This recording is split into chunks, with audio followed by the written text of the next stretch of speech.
어, 하나님은 하나님만이 하나님이시라는 것과 그 독특함은 하나님께서 언약과 은혜를 지키시는 분이라는 데에서 드러납니다. 오늘 본문에서 솔로몬은 백성 앞에서 성전 봉헌의 기도를 드리면서 하나님을 찬양합니다. 하나님은 약속대로 솔로몬을 통해서 이 성전을 건축하셨습니다.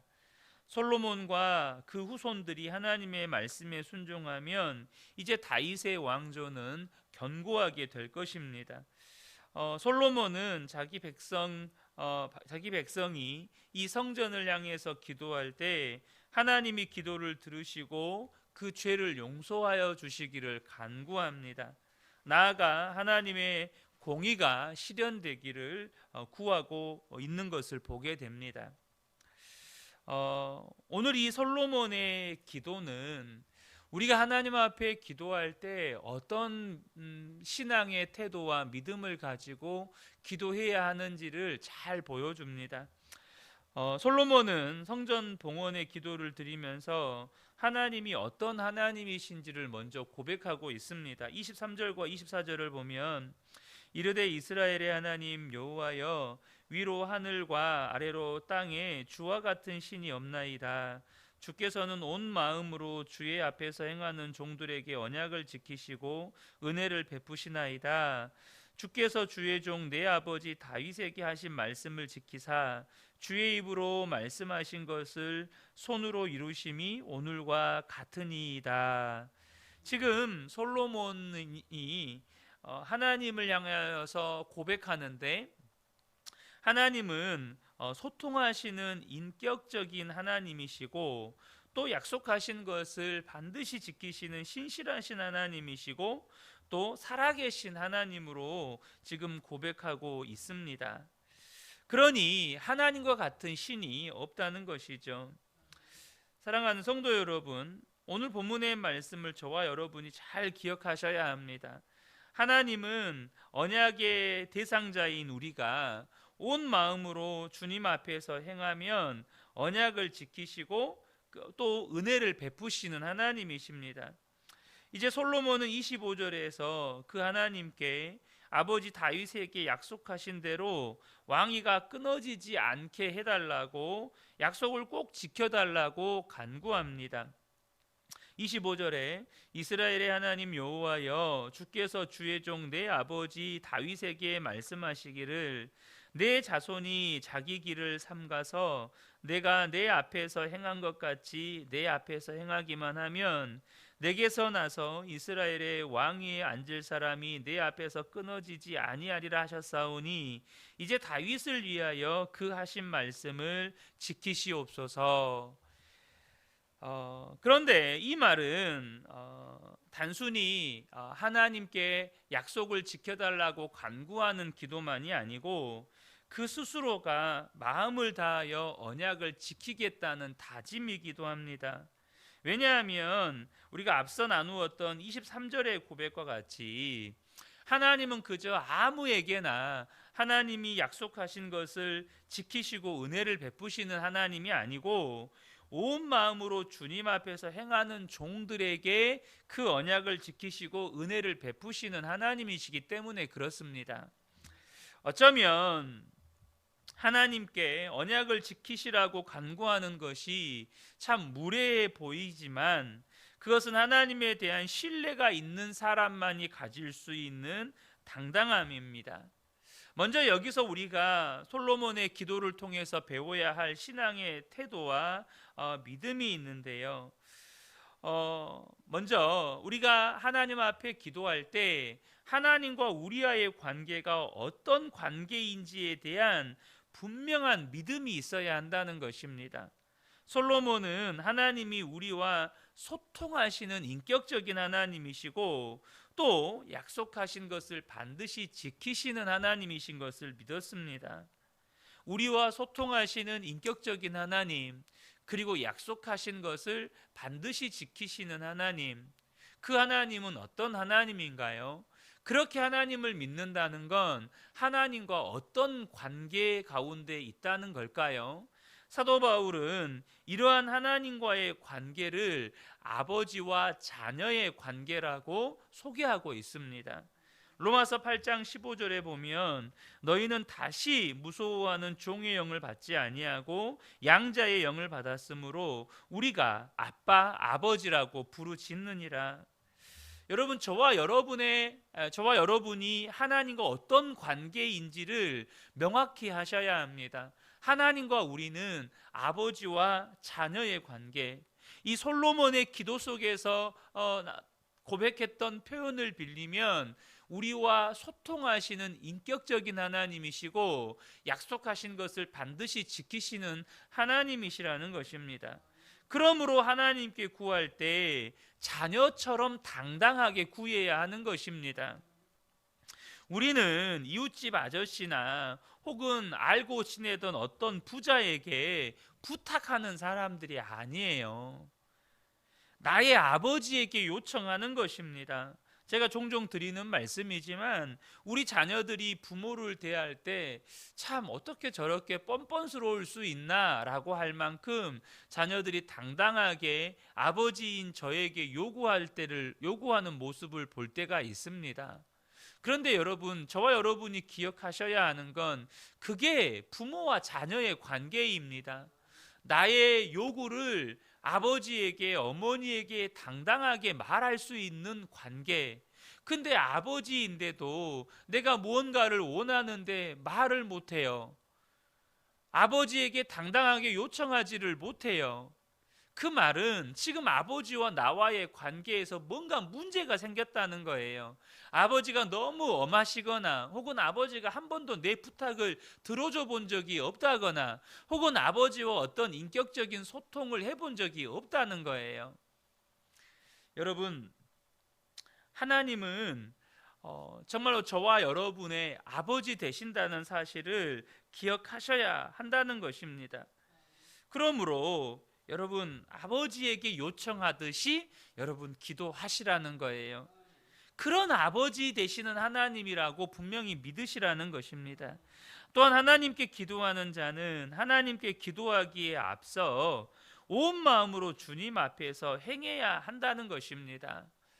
여러분, 나는 하나님께 약속을 지켜달라고 기도하면서 정작 나는 하나님과 맺은 언약을 기억하지도 이행하지도 않고 있다면 그것은 하나님을 인격적인 하나님으로 대하는 것이 아니라 하나님을 기만하는 것이고, 또 하나님은 마치 도깨비 방망이처럼 비인격적인 능력으로만 대하는 것입니다. 여러분, 도깨비 방망이가 뭡니까? 능력 있는 기물입니다. 금 나와라 뚝딱, 은 나와라 뚝딱. 내가 원하는 것을 요청만 하면 그냥 마치 자판기처럼 여러분 그냥 금을 내고 은을 내는 거죠. 근데 여러분, 자판기조차도요, 돈을 넣어야 물건이 나와요. 마땅히 내가 어떤 행동을, 내가 자판기에게 해야 할 어떤 의무를 행해야 내 의무에 합당한 어떤 물건이 나온다고요. 근데 도깨비 방망이는 어떻습니까? 그냥 금 나와라 뚝딱, 은 나와라 뚝딱이에요. 우리가 기도를 하는데 내가 하나님과 맺은 언약을 기억하면서 내가 행해야 할 어떤 언약은 행하지 않으면서 하나님께 언약을 행하라고 요구만 하고 있다면 그것은 하나님을 기만하는 것이고 마치 비인격적인 어떤 사물 대하듯이 그렇게 대하고 있다는 것입니다. 하나님과 내가 맺은 언약이 무엇입니까? 이 열왕기상 말씀을 빌려서 인용하면 열왕기상 3장 14절에 하나님께서 솔로몬에게 이런 말씀을 하셔요. 내가 만일 내 아버지 다윗이 행함같이 내 길로 행하며 내 법도와 명령을 지키면 내가 또 내 날을 길게 하리라. 여러분, 하나님은 하나님이 하신 약속을 우리에게 반드시 지키시는 하나님이십니다. 그런데 우리와 언약 관계예요. 어떤 언약 관계입니까?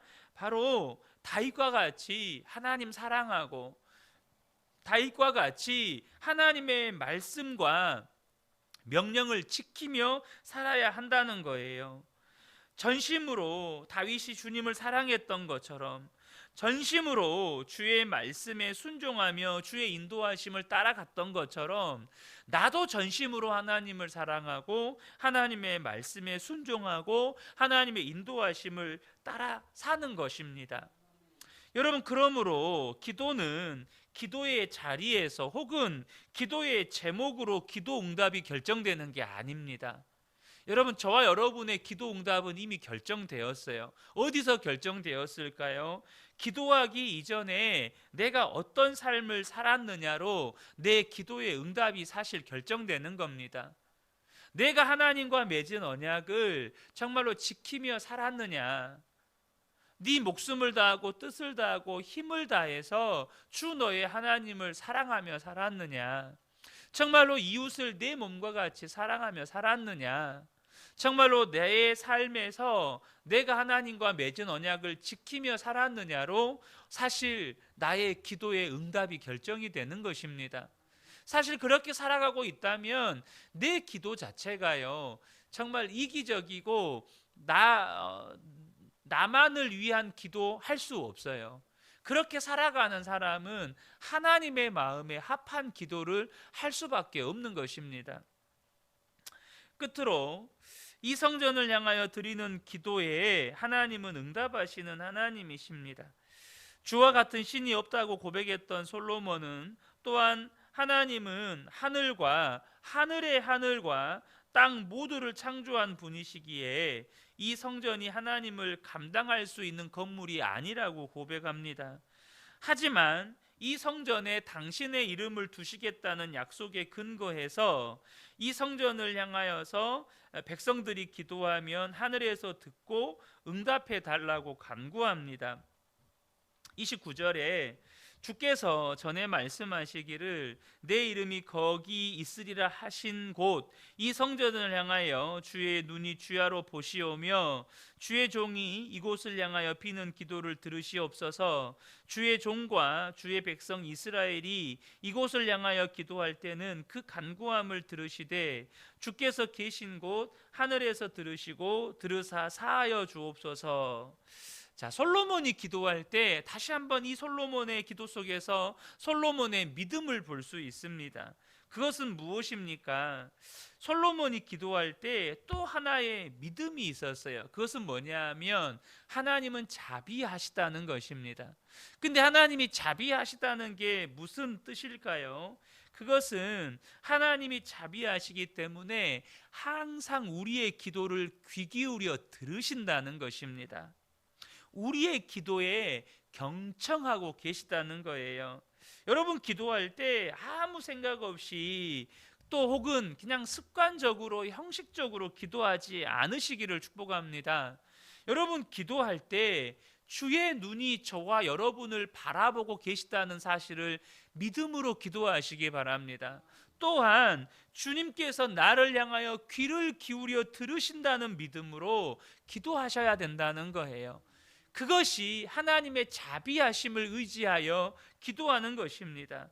그리고 솔로몬이 고백하는 하나님은 정의롭고 공의로운 하나님이십니다. 31절과 32절을 보면 만일 어떤 사람이 그 이웃에게 범죄함으로 맹세시킴을 받고 그가 와서 이 성전에 있는 주의 제단 앞에서 맹세하거든 주는 하늘에서 들으시고 행하시되 주의 종들을 심판하사 악한 자의 죄를 정하여 그 행위대로 그 머리에 돌리시고 의로운 자를 의롭다 하사 그의 의로운 바대로 갚으시옵소서. 다 보고 계시고 다 듣고 계시는 하나님이시기에 오늘 이 솔로몬이 또 한 가지를 구하는데 이 성전에 와서 주께서 판결해 주셔서 악한 자의 죄를 정하여 그 행위대로 머리에 돌리시고 의로운 자를 의롭게 하사 의로운 대로 갚아주시기를 구하고 있다는 것입니다. 여러분, 성전은요 죄를 용서받는 제사만 드리는 것이 아니고 의와 불의가 드러나는 곳이기도 합니다. 솔로몬은 성전을 지어놓고 그 마음 안에 갈망이 하나 생겼습니다. 그게 뭐냐면 더 정의롭고 더 공의로운 나라와 사회가 되기를 갈망했다는 거예요. 예수를 믿는 성도들의 관심과 기도 제목이 너무나도 편협하고 자기중심적일 때가 있습니다. 우리 교회 혹은 우리 가정, 우리만 복받기를 구하고 우리만 잘되기를 구할 때가 종종 있다는 거예요. 여러분, 그러나 성도는 먼저 그의 나라와 그의 의를 구해야 합니다. 이 땅에 하나님의 나라와 하나님의 뜻이 이루어지기를 구해야 한다는 거예요. 그런데 저와 여러분이 기억하셔야 할 것이, 하나님의 나라는요, 하나님의 정의와 공의가 실현되는 나라라는 것입니다.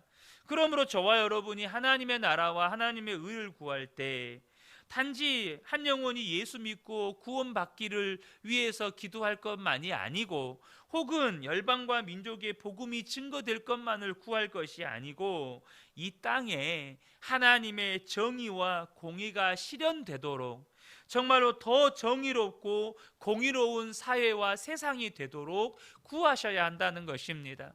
우리가 분명히 한 영혼의 구원을 위해서 기도해야 하고 나라와 민족을 위해서 기도해야 합니다. 그런데 그때요, 정말로 이 땅에 하나님의 공의와 정의가 실현되기를 위해서 기도해야 한다는 거예요. 정말로 예수를 믿고 우리가 성전이 되었다면 정의로우신 하나님, 공의로우신 하나님이 우리를 다스리고 계시기 때문에 우리가 이 땅과 이 나라와 이 민족, 열방과 민족 가운데 하나님의 공의와 정의가 실현되기를 갈망하는 마음이 생길 수밖에 없다는 거예요. 그러므로 저와 여러분이 오늘 이 솔로몬의 이 성전 봉헌의 기도를 통해서 우리가 어떤 믿음으로, 어떤 신앙의 태도로 기도해야 하는지, 또 무엇을 위해 기도해야 하는지 배우고 또 그렇게 기도하는 복된 분들 되시기를 예수님의 이름으로 축복합니다. 아멘.